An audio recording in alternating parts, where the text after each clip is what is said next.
Condemnations poured in from across the country on Friday after the Pakistan Electronic Media Regulatory Authority put a ban on Bol News transmissions without any notification late last night. Pembrokeshire claimed that the Bol News had illegally violated the ban on the media coverage of the prescribed Tehreek-e-Labbaik Pakistan. Bol News management declared Pembrokeshire's action illegal, one-sided and in violation of a court order. Pembrokeshire cannot just suspend transmission of any channel without issuing a notification or hearing the accused party, senior journalist said. The Oil and Gas Regulatory Authority (OGRA) has recently established the Consumer Affairs Department to handle general public grievances and redress them on merit, a statement said. The Complaints and Appeals Department have been merged and placed under the umbrella of the Consumer Affairs Department to synchronize the data of complaints and provide complainants the option of appeal at one forum to redress them on time under CRPR 2003. OGRA has also established its regional offices in Karachi, Lahore, Quetta and Peshawar to facilitate the consumer at the doorstep and posted designated officers who record, hear, analyze and decide the complaints as per the rules. The K Electric Limited has announced a net profit of Rs 2.9 billion and earnings of per share EPS on 11 paisas for the quarter ended September 30, 2021, which is 175% higher than the profit of 1.1 billion rupees and the EPS of 4 paisa in the same period of the last year, a Boros Filling said. The net sales after tariff adjustment for the period clocked in at Rs 114.13 billion, up to 33.4% compared with Rs 85.5 billion in the corresponding period of the last year. During the first quarter of financial year 2022, the K Electric Limited's electricity worth Rs 43.5 billion, up to 58% from the other sources, and spending 47.6 billion, up to 27% on the purchase of fuel and oil, run its own generation fleet. Minister for Privatization Mohammad Mia Sumro and Advisor to Prime Minister for Finance and Revenue Shaukat Tareen called on Prime Minister Imran Khan and discussed the matter pertaining to the privatization of loss-making state-owned enterprises. They briefed the Prime Minister on the privatization process of loss-making enterprises. The Prime Minister directed the relevant minister to take measures for bringing the maximum revenue through the privatization of such enterprises as well as for improving their performance. Later, chairing a review meeting on the privatization process, Sumro directed its meeting to expedite the completion of pending matters related to privatization to the meet timeless on the ongoing transaction. Privatization Secretary Hassan Nasser Jami and other senior officials were also present on the seminar. As the outlawed Tehreek-e-Labbaik Pakistan marches towards Islamabad, Interior Minister Sheikh Rashid announced on Wednesday that the government has called the Punjab Rangers to maintain the law and order situation. Rangers have been called in to maintain law and order situation in the Punjab under Article 147 for 60 days as a request of the provincial government, said Rashid in the news conference. The Interior Minister said the Rangers will assist the provincial authorities in maintaining law and order. We cannot leave the people at the mercy of violent members of TLP, added Rashid. The much-hyped new trading system at the Pakistan Stock Exchange collapsed just on the third day of the implementation, causing even further discomfort among the traders who were already disappointed with the option and features of this new system. Sani Mahmood Khan, former Deputy Managing Director at the board, said that the new system was not error-free as was propagated. The Pakistan Stock Exchange had assured the Securities and Exchange Commission of Pakistan (SECP) that the new trading system would not be tested and errors would be removed before the implementation, but the system developed a fault in the first week. The Standard Chartered Pakistan Bank Limited and earned the profit before tax of Rs 13.4 billion in the third quarter of 2021, compared with Rs 19.9 billion during the corresponding period of the last year, a statement adds. The Pakistan achieved revenue in the excess of Rs 26 billion despite challenging external environment and margin compression, while on a year-on-year basis revenue went down, while the quarter-on-quarter momentum has picked up with a growth of 10% in the third quarter of 2021 compared with the same period of the last year. The administrative costs continue to be well managed through operational efficiencies and disciplined spending, resulting in YoY increase of the 1% of the compared with the same period of last year.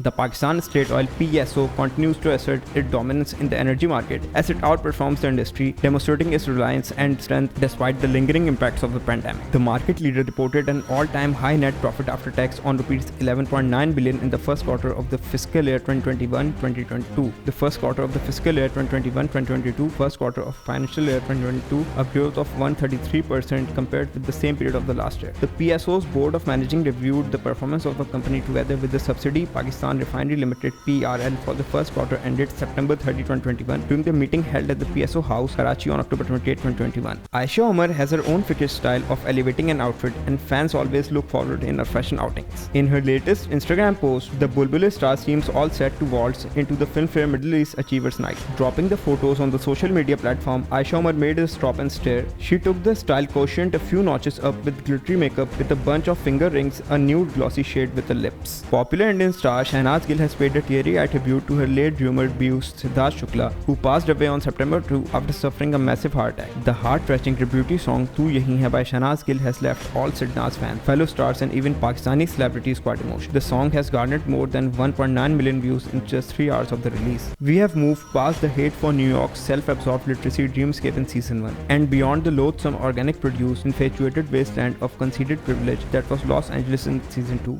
For now, we have arrived at the whole new fresh hell with Joe Goldberg in his sociopathic adventure. The suburb, inhabited with gluten-free obsessed one-percenters, the setting works to favor Joe once again admires the show's consistent satire commentary that makes the character more palatable than the rest of the walking breathing shells of the absent personalities that surrounding him. Quinton de Kock has long been a maverick, a precocious talent. It was obvious early in his career that he did not fit easily into any cricketing stereotype. It's a trait that is familiar to his teammates and one that the sporting world as a whole recognized after he refused to take knee at the World Cup. Quinton is an adult and man in his own shoes, said skipper Tempa Bavuma after de Kock withdrew from the match against the West Indies on Tuesday, rather than obey an instruction from the Cricket Board South Africa, reportedly communicated to the players on the day of the game to take the knee in the gesture against racism. Rashid Khan has pleaded with Afghanistan and Pakistan fans to behave when the two neighbors meet in the T20 World Cup. On Friday, after a match in England 2 years ago was scared by fighting and pitch invasion, Afghanistan's star spinner Rashid Khan played in the 50th World Cup game at a packed Headingley in Leeds in 2019. His side suffered an agonizing defeat, but the result was overshadowed by violence and scuffle inside and outside the stadium. Players needed security escorts off the pitch as fans poured out the terraces. Friday's game in Dubai could be tense as both teams are undefeated and chasing semi-final places. Pakistan will take on Afghanistan in the third game of the ICC Men's T20 World Cup 2021 at Dubai International Stadium on Friday today. The man in green had a perfect start to tournament as they crushed the arch rivals India by 10 wickets and then defeated New Zealand by 5 wickets in their first two encounters in the mega events. Meanwhile, Mohammad Nabi and co. thrashed Scotland by 130 runs in their first opening match of the tournament on Monday. Ryan Reynolds addresses his anxiety symptoms and speaks up about the hard work ethic, which has often proven to be detrimental to his mental health after announcing a hiatus from the movie industry. The Free Guy actor Ryan Reynolds discussed his work ethic in depth with Wall Street Journal magazine and Red Notice co-star Gal Gadot via ET Canada. "I tend to bite off way more than I could or should chew," Reynolds says, adding that the same has led him to not care about his own well-being at times. Reynolds also noted that his work ethic brings